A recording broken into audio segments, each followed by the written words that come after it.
Se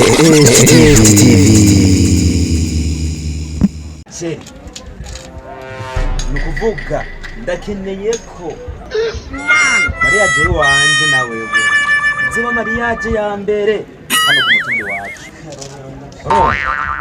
Nyine ko mariage yiwanje na wewe abantu bose bazoyibona ba Jean Claude ba Paul urabona nshaka ko mariage yiwanje na wewe nzokomeza ababono hano ku mutumbi wacu izo ya mbere.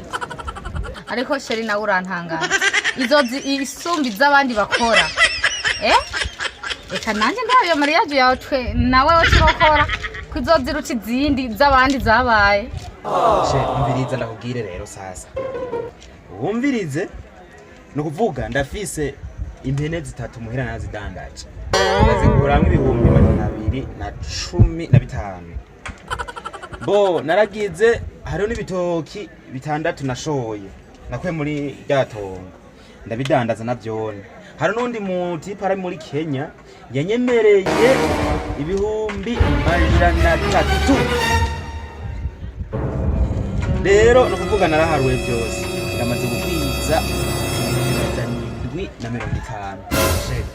Ngira impamvu ngaho urubanza nturukora je nshaka neza yuko tuzokora urubanza rwa mariage twemeza ababono babandi bose babatipi baravuga ngurumva shaka ko tuzokora urubanza ubwo rubanza ruzogwa mbere hano ku mutumbi wacu nuko nawe uzobira we gusa turandanye gusa dutegura urubanza neza haba ibisigaye zora bigenda neza.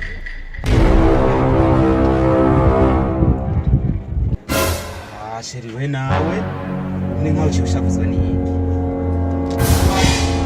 Sheri we nawe uriko uravuga ku bitoki woba warabidandaje n'impene zikadandazwa ukindi mariage mbe niyo ntwara turoca tukagute turojya gute konzi ubwo rubanza rero usubira gutwara amafaranga yose. Rero sheri nkwereye ndumva ko amafaranga wari wamaze kuyaronka atari menshi cyane. Rero ndagutoza umugambi tugende kwandikwa dusomerwe hamunyinshikirize nta bindi mbona twokora. Ware tubanire mu mahoro amibindi amafaranga tukoresha umugambi cibani.